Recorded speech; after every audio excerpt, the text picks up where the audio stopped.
Hi Mark, I'm Iris and my student number is 51. I'm a sophomore at NCUE. Today I'm going to read the speech. The title is Where Does Creativity Hide? And the speaker is Amy Tam. The value of nothing, out of nothing comes something. That was an essay I wrote when I was 11 years old and I got a B+. Laughter.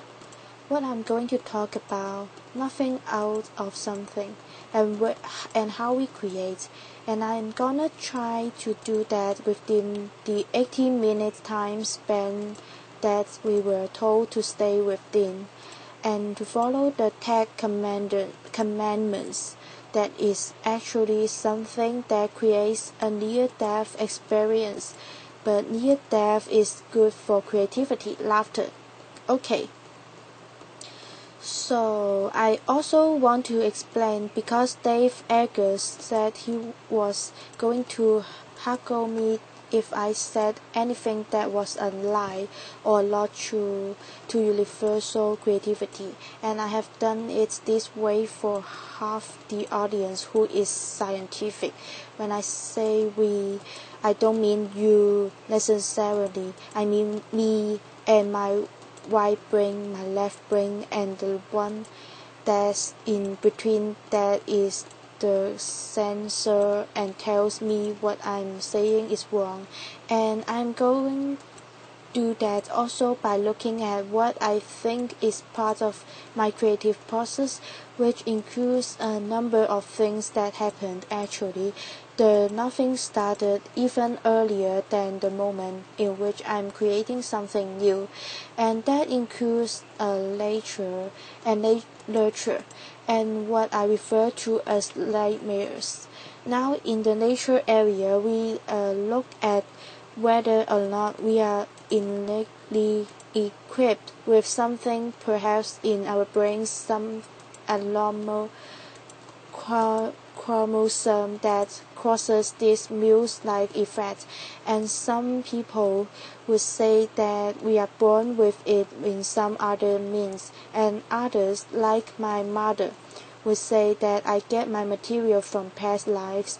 Some people would also say that creativity may be a function of some other neurological quirk, Van Gogh syndrome, that you have a little bit of, psychosis or depression. I do have to say, somebody I read recently that Van Gogh wasn't really necessarily psychotic, that he might have had temporal lobe seizures, and that might have caused his spate of creativity, and I suppose it does something in some parts of your brain. And I will mention that I actually developed temporal lobe seizures a number of years ago, but it was during the time I was writing my last book, and some people say that book is quite different. I think that part of it also begins with a sense of identity crisis. Who am I? Why am I this particular person? Why am I not black like everybody else? And sometimes you are equipped with skills, but they may not be the kind of skills that enable creativity. I used to draw. I thought I would be an artist, and I had a miniature poodle, and it wasn't bad, but it wasn't really creative, because all I could really do was represent in a very one-on-one way. And I have a sense that I probably copied this from a book. And then I also wasn't really shining in a certain area that I wanted to be. And you look at those scores and it wasn't bad, but it was not certainly predictive that I would one day make my living out of the awful arrangement of verse. Also, one of the principles of creativity is to have a little childhood trauma, and I had the usual kind that I think a lot of people had, and that is that, I had expectations placed on me. That figure right there, by the way, figure right there was a toy given to me when I was 9 years old, and it was to help me become a doctor from a very early age. I have some ones that were long-lasting from the age of 5 to 15. This was supposed to be my side occupation, and it led to a sense of value. But actually, there was something quite real in my life that happened when I was about 14. And it was discovered that my brother in 1967 and then my father 6 months later had brain tumors, and my mother believed that something had gone wrong and she was gonna find out what it was and she was gonna fix it. My father was a Baptist minister and he believed in miracles and that God would take care of that, but of course they ended up dying 6 months apart. And after that, my mother believed that it was fate or curses. She went looking through all the reasons in the universe why this would have happened. Everything except randomness. She did not believe in randomness. There was a reason for everything, and one of the reasons she thought was that her mother, who had died when she was very young, was angry at her. And so I had this notion of death all around me, because my mother also believed that I would be next, and she would be next. And when you are faced with the prospect of death very soon, you begin to think very much about everything. You become very creative in a survival sense. And this then led to my big questions, and they are the same ones that I have today, and they are: why do things happen, and how do things happen? And the one my mother asked, how do I make things happen? It's a wonderful way to look at these questions when you write a story, because after all, in that framework between page 1 and 300, you have to answer this question of why things happen, how things happen, in what order they happen, what are the influences, how do I, as the narrator, as the writer, also influence that. And it's also one that I think many of our scientists have been asking. It's a kind of cosmology, and I have to develop a cosmology of my own universe as the creator of that universe.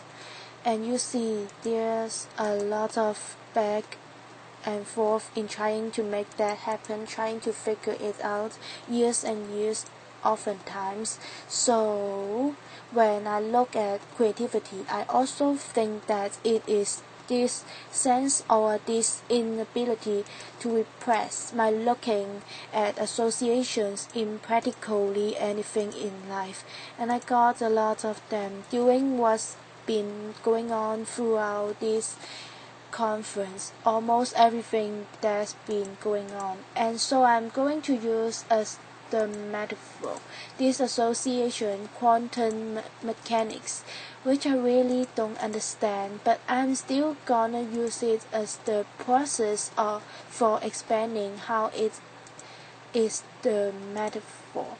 So in quantum mechanics, of course, you have dark energy and dark matter, and it's the same thing in looking at these questions of how things happen. There's a lot of unknown, and you often don't know what it is except by its essence. But when you make those associations, you want them to come together in a kind of synergy in the story, and what you are finding is what matters, the meaning, and that's what I look for in my work, a personal meaning.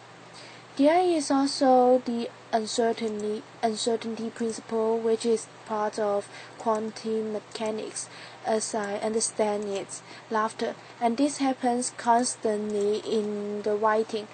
And there is the terrible and dreaded observer effect, in which you are looking for something and things are happening simultaneously, and you are looking at it in a different way, and you are trying to really look for the aboutness, or what is this story about. And if you try too hard, then you will only write the about. You won't discover anything, and what you were supposed to find, what you hope to find in some serendipitous way, is no longer there. Now, I don't want to ignore the other side of what happens in our universe like many of our scientists have, and so I'm going to just throw in string theory here and just say that creative people are multidimensional, and there are 11 levels, I think, of anxiety, laughter, and they all operate at the same time.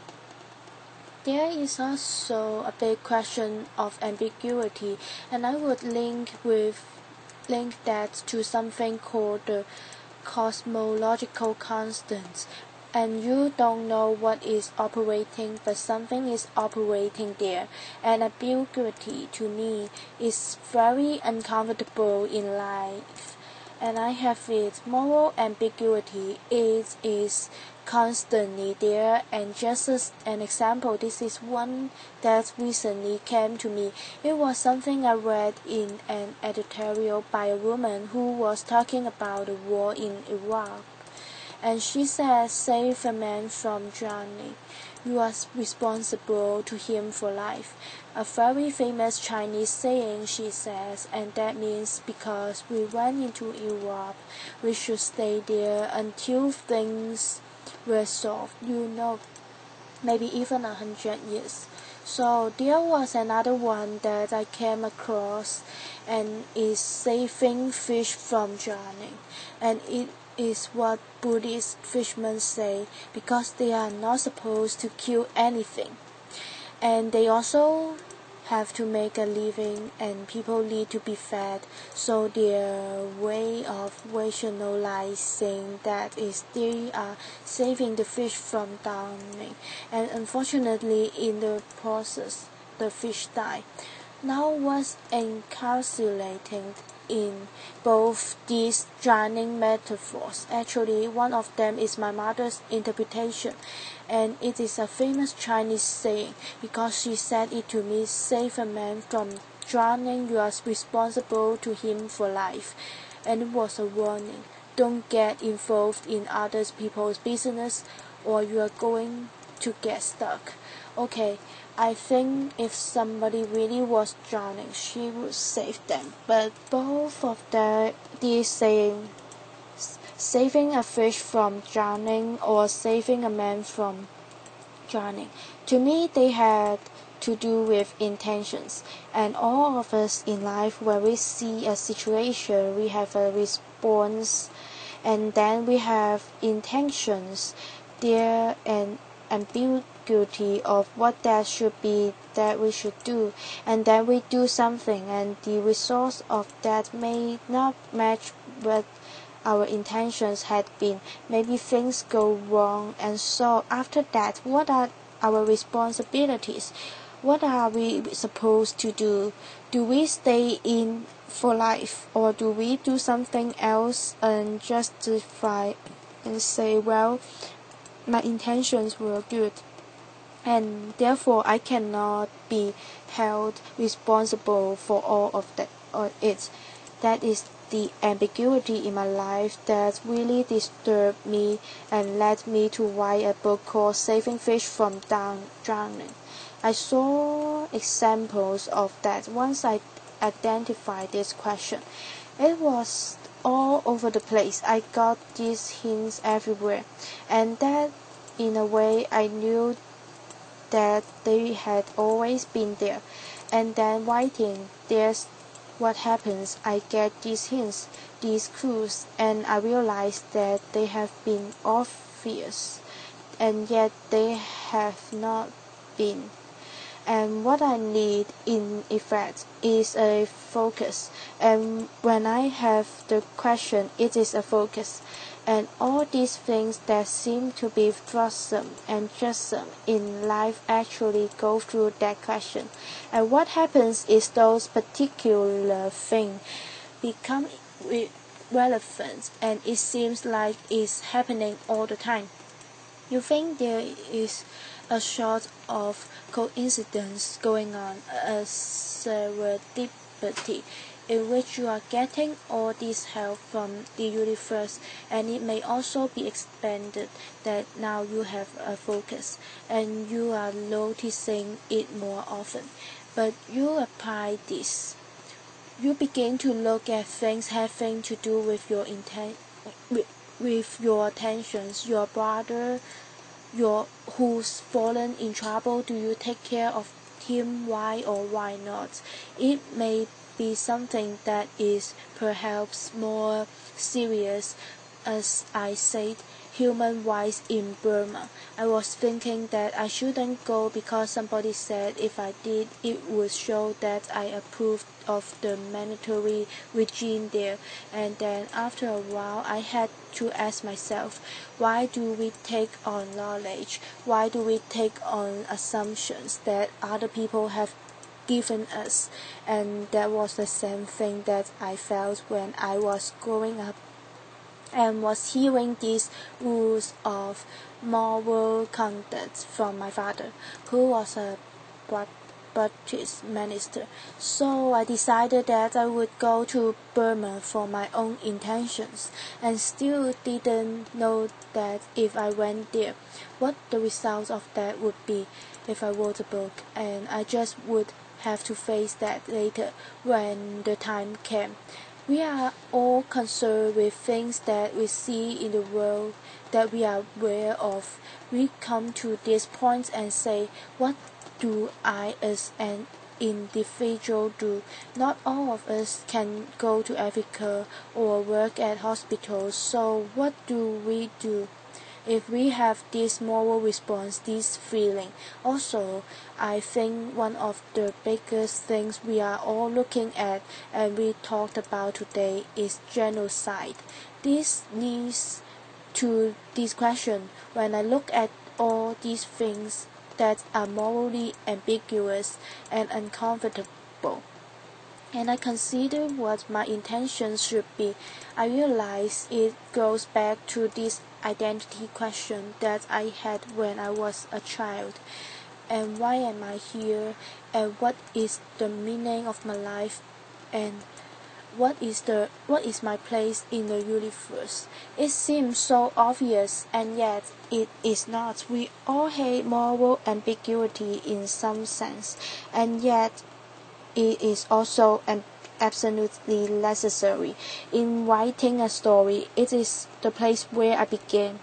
Sometimes I get help from the universe, it seems. My mother would say it was the growth of my grandmother from the very first book, because it seemed I knew things I was not supposed to know. Instead of writing that the grandmother died accidentally from an overdose of opium while having too much of a good time, I actually put down in the story that the woman killed herself, and that actually was the way it happened. And my mother decided that that information must have come from my grandmother. There are also things quite uncanny which bring me information that will help me in the writing of the book. In this case, I was writing a story that including some kind of detail, period of history, a certain location, and I needed to find something historically that would match that.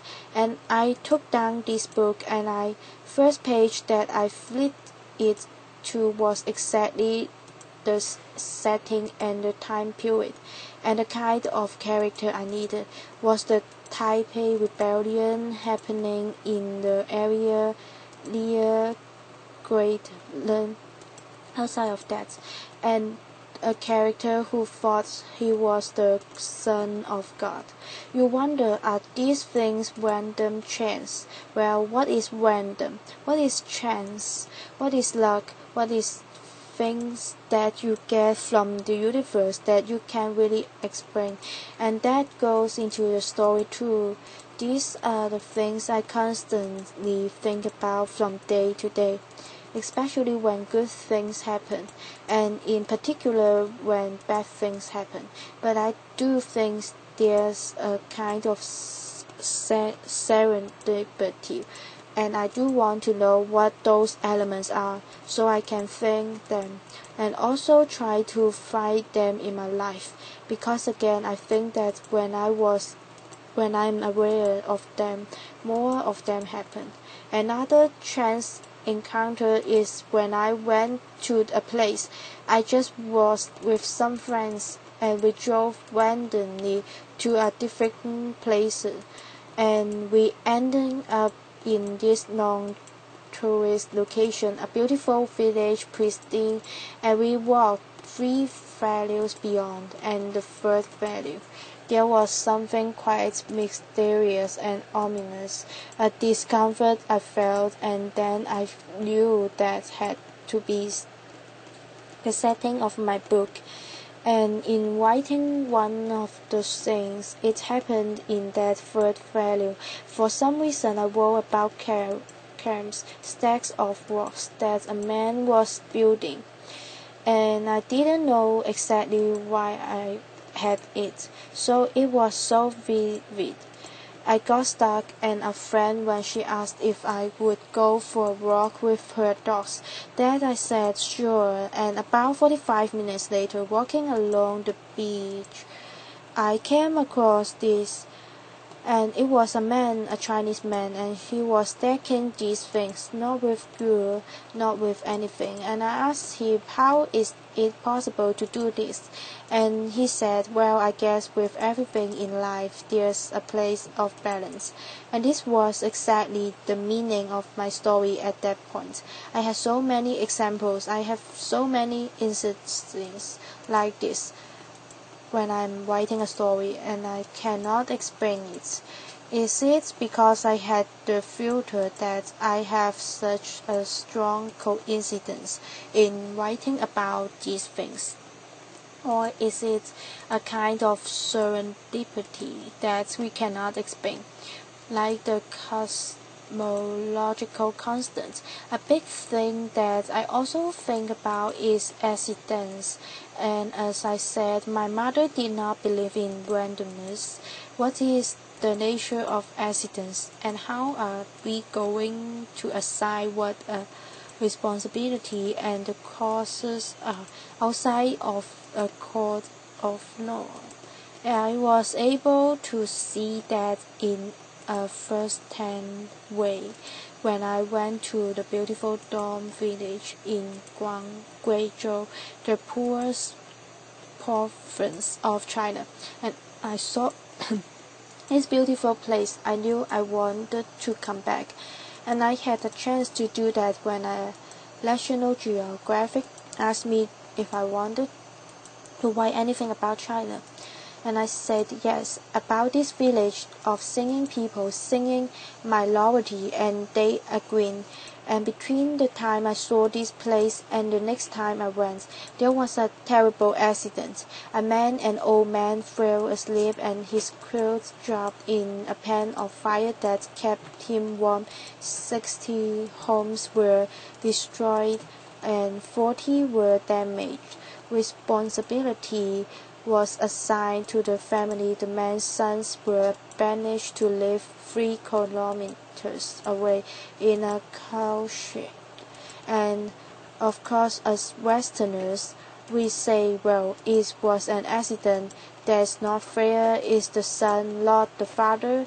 When I go on a story, I have to let go of those kinds of beliefs. It takes a while, but I have to let go of them and just go there and be there. and so I was there on 3 occasions, different reasons, and I began to sense something different about the history and what had happened before, and the nature of life in a very poor village, and what you find as your choice and your rituals, your traditions, your links with other families. And I saw how this had a kind of justice in its responsibility. I was able to find out also about the ceremony that they were using, a ceremony they hadn't used in about 29 years, and it was to send some men, a function master sent men down to the underworld on ghost horses. Now you as Westerners and I as Westerners would say, well, that's superstition.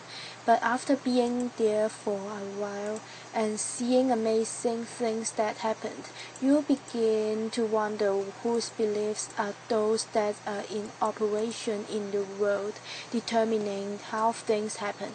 So I remained with them, and the more I wrote that story, the more I got into those beliefs, and I think that's important for me to take on the beliefs, because that is where the story is real, and that is where I'm gonna find the answers to how I feel about certain questions that I have in life. Years go by, of course, and writing, it doesn't happen instantly.